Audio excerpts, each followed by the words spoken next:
So we'll begin our review of the connective tissues with the fibrous connective tissues. So we can actually further subdivide the fibrous connective tissues into the loose fibrous connective tissues, in which we see three types, and the dense fibrous connective tissues, also in which there are three types. So these terms loose and dense refer to how tightly packed the fibers in this connective tissue are. So let's begin with the loose fibrous connective tissues and take a look at the three types that are there. The first type that we'll take a look at is called areolar connective tissue. Now, areolar connective tissue is the most widely distributed of the connective tissues within the human body. And so we see that areolar connective tissue is located underneath epithelial tissues. It surrounds many organs and surrounds capillaries as well.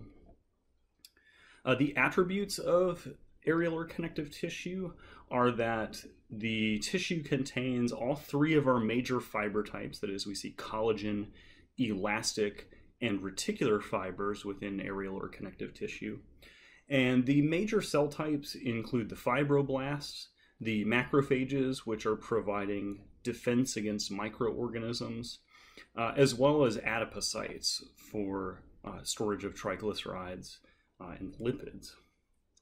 The major functions that we see associated with areolar connective tissue, of course, are binding and supporting other tissues, primarily the epithelial tissues, to the deeper layers. The kind of looseness of this tissue allows really kind of a large amount of body fluid to be stored in it. So areolar connective tissue helps to store a good quantity of the body's extracellular fluids and tissue fluids. It does have immune system cells in it, being located directly underneath epithelial tissues, so any microorganisms or dirt and debris that get down past the epithelial tissues will be dealt with by the immune system cells that are located in the areolar connective tissue. And because it has adipose cells in it, adipocytes, we see that areolar connective tissue functions in nutrient storage as well.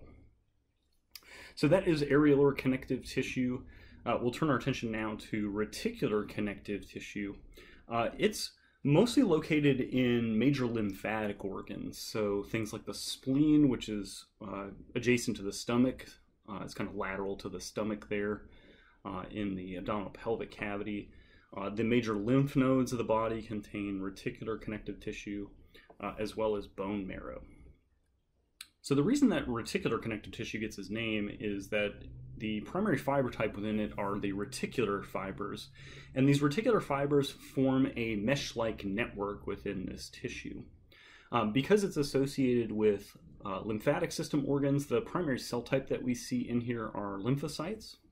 And the functions of reticular connective tissue are really to provide, the reticular fibers help provide a structural support, a framework for those soft lymphatic organs, so that way that these organs have some type of soft skeleton, if you will, inside of them.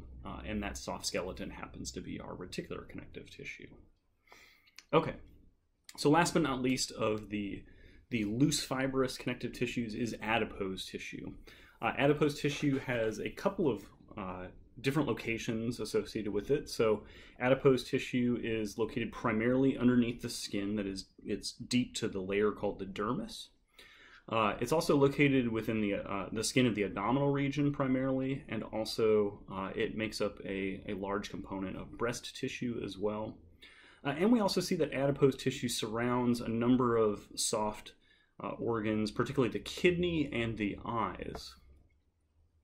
So the main attributes of adipose tissue is that it's kind of an unusual connective tissue, and that it's highly cellular connective tissue. So it more kind of resembles an epithelial tissue than it does a connective tissue, because it's got a higher number of cells in it, and those numbers of cells, or those high numbers of cells, tend to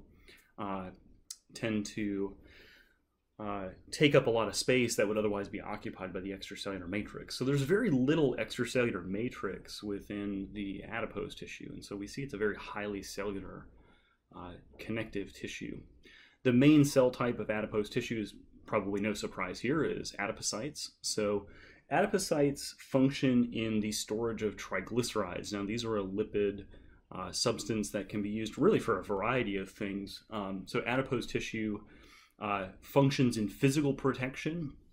So the adipose tissue that surrounds the kidney and the eye functions in protecting those structures from physical damage and trauma. Underneath the skin, adipose tissue and the lipids, the triglycerides that it stores, function as a great heat insulator. And so this those lipids that they store are a good insulator against heat loss. And so the adipose tissue that's underneath the skin really helps to trap our body heat within our body so that we're not losing too much of it to the external environment. And in general, the triglycerides that we see in adipose tissue function as a fuel reserve, so that when triglycerides are metabolized and broken down, ATP energy can be created from those.